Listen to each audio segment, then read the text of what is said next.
आपण ही बाजारपेठ आहे. या बाजारपेठेमध्ये इकडे 22 इकडे 22 44 दुकान आहे.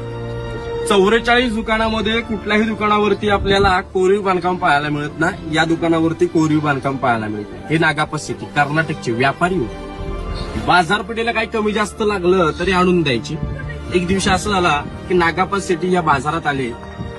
ज्याने ताजमहल बांधला त्याची 3 बोटं कलम केली. ज्याने रायगड बांधला त्यांना नावाची पाटी तर दिलीच. मग राजाने नागापा सिटीला सांगितलं.